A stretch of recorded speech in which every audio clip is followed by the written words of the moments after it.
Hey, let's look at the part three of this session.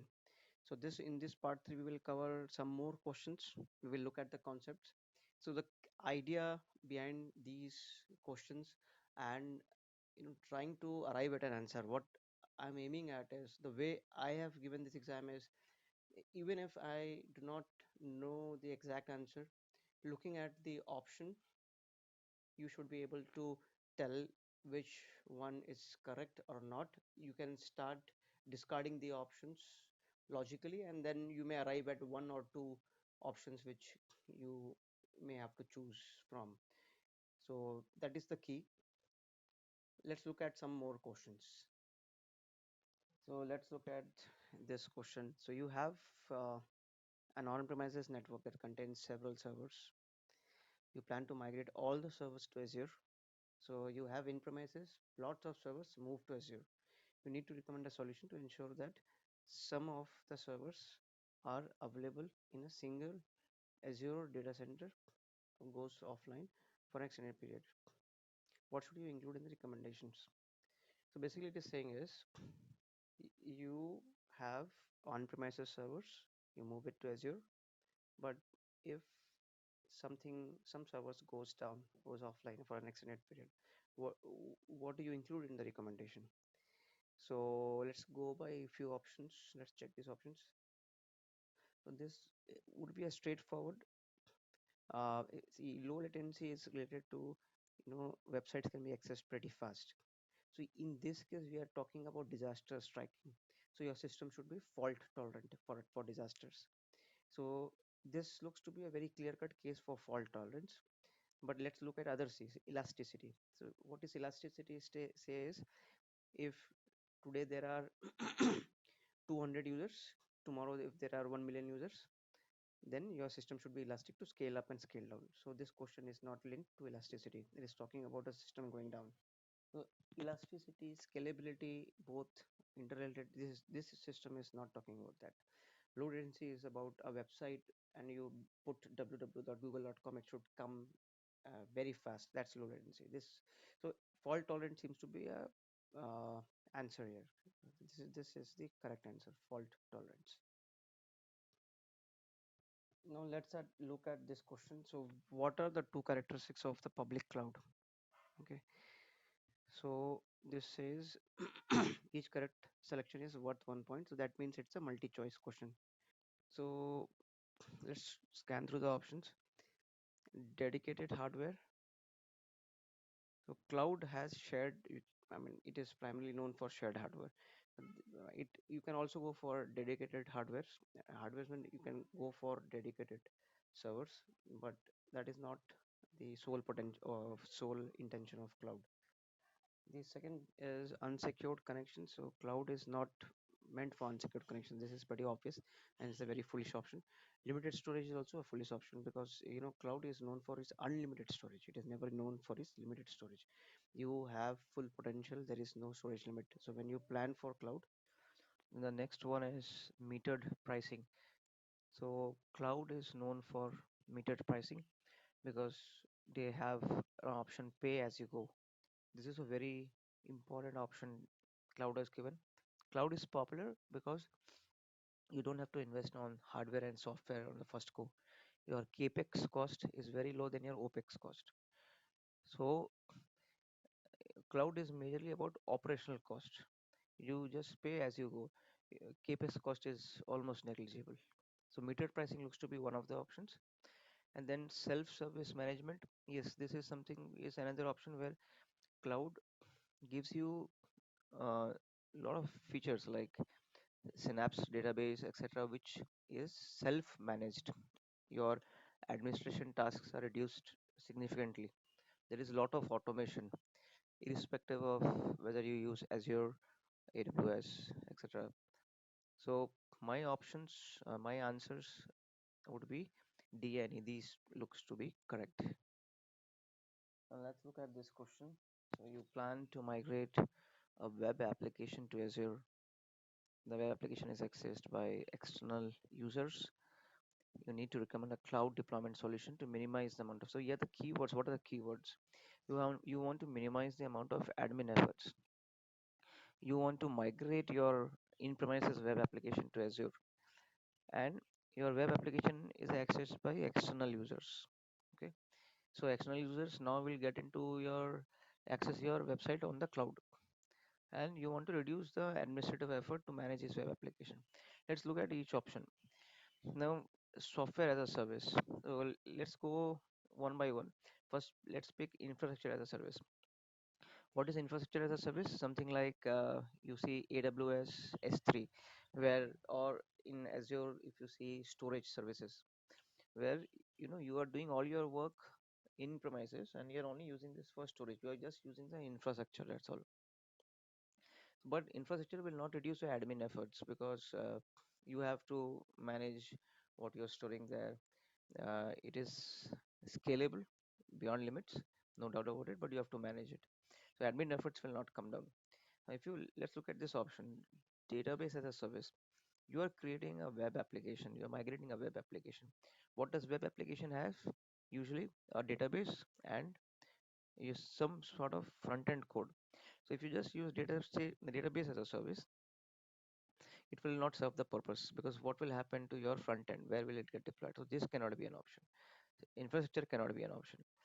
Now let's look at software as a service. So software as a service is a very ideal option, but in this case, you know, um, you want to minimize your admin effort. You don't want to uh, eliminate your efforts.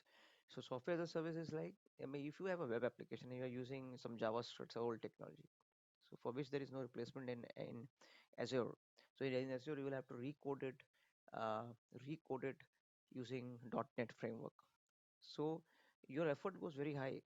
In this case, your software as a service will not help you. You have to go as a platform as a service where you are migrating it.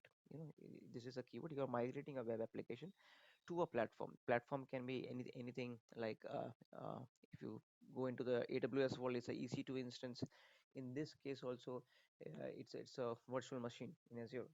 So you just use the virtual machine and use the same softwares that you are using in premises, put it on EC2 on your virtual machine, and uh, your admin efforts to manage that virtual machine, etc., will be reduced because cloud will take care of a good portion of it. So the answer for this should be platform as a service. This question is related to the primary benefit of using public cloud services. So it says that you plan to migrate is a keyword, several servers from on-premises network to Azure. Okay. Now you need to identify the primary benefit of using public cloud service. So why do you use public cloud service?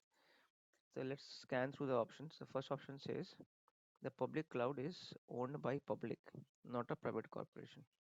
So public cloud, in this case, it is owned by Azure. It is not owned by public. People can access it, but it is not owned by public. This statement is completely wrong. Let's look at option B. The public cloud is a crowdsourcing solution.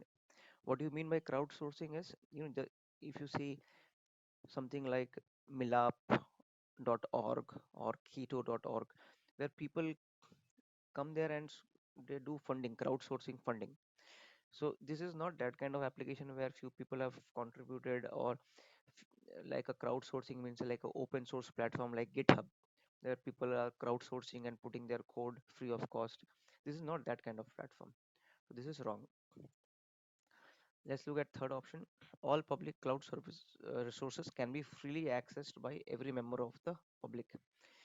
No, this is incorrect. You cannot access all the services. Even if you're going public cloud, you can define the roles and privileges, who can access it and who cannot. So this is also completely wrong. Now then this leaves us with D, which should be an option, but let's still check this. Public cloud is shared entity whereby multiple corporations use a portion of the resources in the cloud. This is right option because if you see IBM uses it, Accenture uses it, Oracle uses it, Microsoft themselves use it. So it's a cloud, it's a shared entity. Okay, and everybody is using their portion of the cake. So this is the right option, D. Now let's look at this sort of question where they give you a problem statement. This is a problem statement. They give you a solution, and then they ask, does this meet the goal or not? So this sort of question will also comes in the exam. So most likely you will get the same question. So here you plan to deploy several Azure virtual machines, okay, and then you need to ensure that the services running on the virtual machines are available if a data center fails. So basically, whenever you're talking about failures, we're talking about disaster or failover. The keyword here is fail. So they are available in a single data center and it fails. Solution, you deploy the virtual machines to two or more regions. Does this meet the goal or not? Think about it. Now, when we talk about a data center, the data center is one availability zone. You know, so suppose in Singapore you have three data centers. So there are three AZs, and Singapore is a region. So for disaster strikes, you have two options. You can do a multi-AZ deployment, or you can do a multi-region deployment also. If it is a multi-AZ deployment, that means a single data center fails, your workload moves to the other data center, that's the other AZ. In this case, it says about one or two or more regions. So in this, what happens is, if Singapore fails, India gets active, America gets active, and you can still access it. You have the virtual machines deployed on two or more regions, so you can still access it. And then, does this meet your goal? Yes, this definitely meets the goal because in other regions they are active and it will serve the purpose. So yes is the right answer. Well, let's look at this question. So your company has several business units. Each business unit requires 20 different Azure resources for daily operations. So that what it means is Azure resources can be anything. It can be virtual machines. It can be some other database service, etc. So 20 different resources it needs. All the business units require the same type of Azure resources. So for example, someone is using Synapse. So all the business units will use Synapse. You need to recommend a solution to automate the creation of the Azure resources. What should you include in the recommendation? So what it means is this question is aiming at deployment, and this is a deployment question. Simple, because it is asking you to recommend a solution to automate the creation of resources.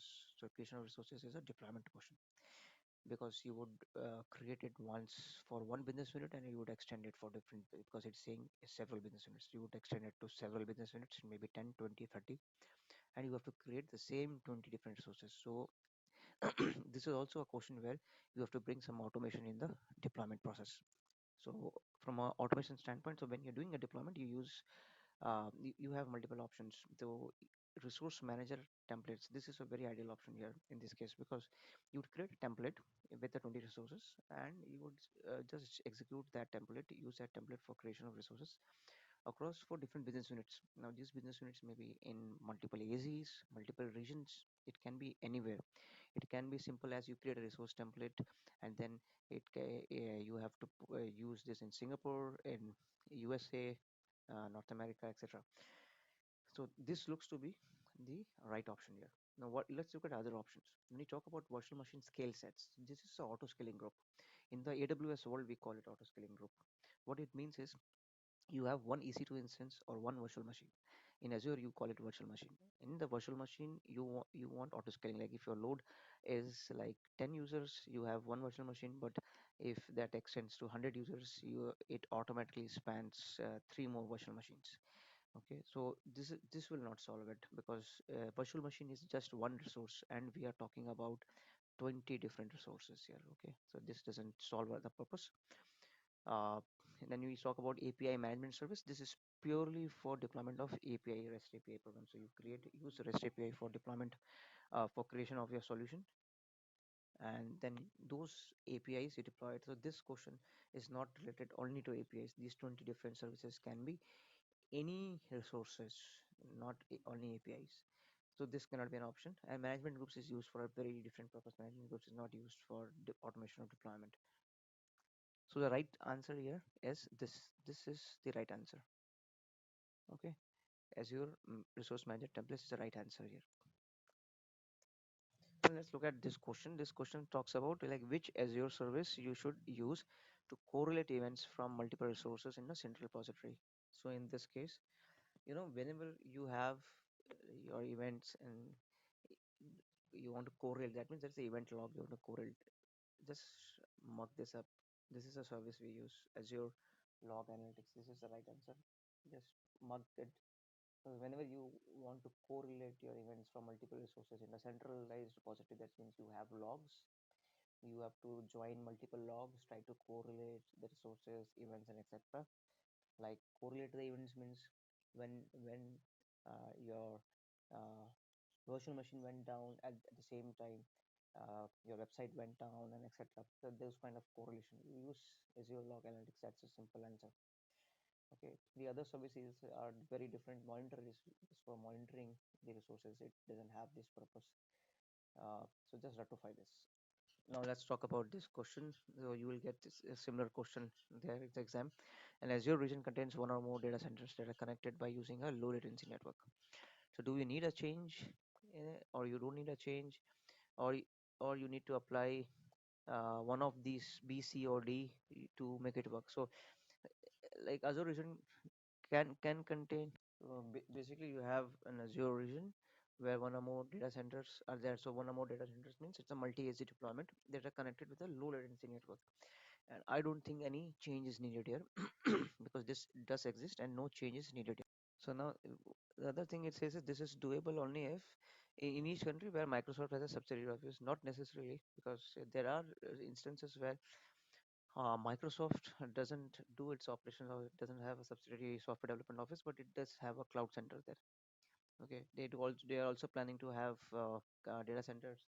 Uh, yeah, you must have seen that news. They have data centers submerged in water as well, because it helps them reduce the cooling costs of the hardwares. C can be found in every country in Europe and Americas only. No, this can be found in India. It can be found in Singapore, across the globe. It can also be found in United Arab Emirates, in Africa. So this is wrong. And D is contains one or more data centers that are connect by using a high latency network. That's purely wrong. High latency means if you deploy anything, suppose a website on that, it will take a lot of time to display the website. This is not what cloud is meant for. Cloud is always for low latency. Hence, option D is also wrong. So the right answer is no change is needed. Now, this question is on the same scale that we discussed earlier. So, you plan to deploy 20 virtual machines to an Azure environment. And to ensure that a virtual machine named VM1 cannot connect to the other virtual machines, VM1 must be deployed to a separate virtual network. So, it says, is this statement correct? So, you will get similar questions or same question, and you have to review the instructions. So, what it means is if you think this the above statement is correct, just mark no changes in it. If you think the above statement is not correct, then choose one of these B, C, or D. Okay. In this case, I think the no change is needed because let's examine B, C, and D. So B says that you run a different operating system other than the other virtual machine. So running a different operating system will not isolate it. What it says is you have to isolate one VM, that it should not connect to the other VM. So they are putting it on a separate virtual network, which seems to be right. Just because the operating system is different, it doesn't mean that resources on Linux operating system cannot talk to resources on a Windows operating system or uh, uh, or Mac OS, something of that sort. So B is wrong.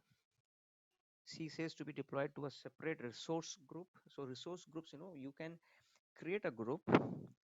It's a virtual thing. You can create a group and move your resources in that group so that it is easy from a management perspective. But if I have a resource group and if you have a resource group and I have two virtual machines and you have one virtual machine, these virtual machines can talk across the resource groups. That is possible. It can talk across the resource groups, across AZs, across regions. So C is not the right option. Resource group is meant for something else. Then let's look at uh, D. Now, when we say D, it's saying that you should have two network interfaces. This is not correct. So network interfaces, even if you have two network interfaces, it is still possible to talk to each other. at my home, if I have a broadband service, I have a different network interface. Okay, and you have a different network interface. I can still do a WhatsApp and chat with you. So the correct answer in this case is A. Now let's look at a similar kind of question, but with respect to the data warehouse. So Azure SQL Data Warehouse is a data warehouse database. It's a database meant for data warehouse. So what it says is one of the benefits of Azure SQL Data Warehouse is that high availability is built into the platform. So is this right? If you think it is right, mark no changes needed. If you think no, then choose one of the options between B, C, and D. Let's scan the options. We are talking about high availability. What does high availability means? So in this case, when we are referring to highly available systems, so this is talking about highly available systems. In this case, what high availability means is multi-AC deployment or a multi-region deployment, so that one data center goes off, the other AZ is still active or the other region is still active. So automatic scaling is different. Automatic scaling is like if you have two virtual machines and the number of connections increases, you want to spawn or add two more virtual machines. That is automatic scaling. Automatic scaling has nothing to do with high availability, so this cannot be an option. Okay, what is this? One of the benefits of Azure Data Warehouse is high data availability. So high availability data warehouse does support, but that doesn't mean I mean it doesn't mean that to replace that I should put automatic scaling. Data compression, data compression is a feature for sure, but data compression doesn't enable high availability. Data compression helps you reduce the storage costs. You zip your file and store it in Windows, it will take less space. Since in the cloud world you have to pay for your storage, pay as you go.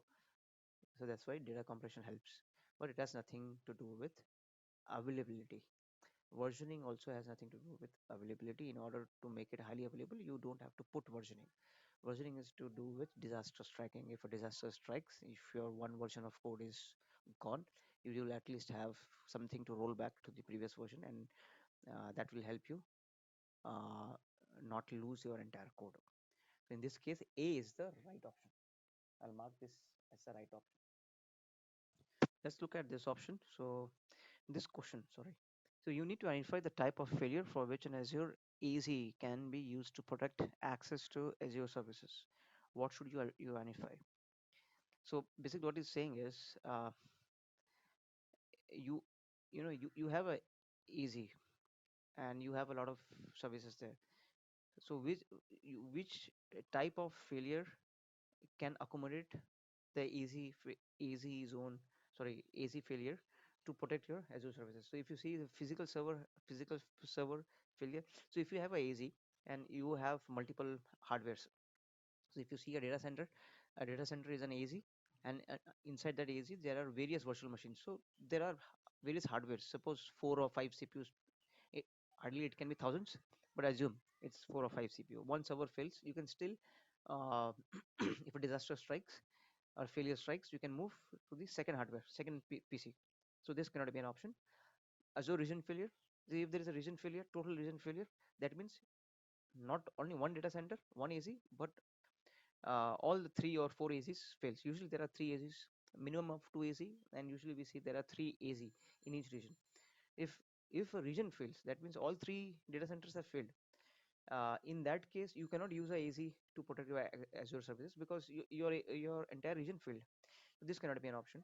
Storage failure. If there is a storage failure, you can still uh, move move that to a different thing. For example, if there is a NTFS EFS failure, EFS sort of failure, file system failure, then you can move it to a different service.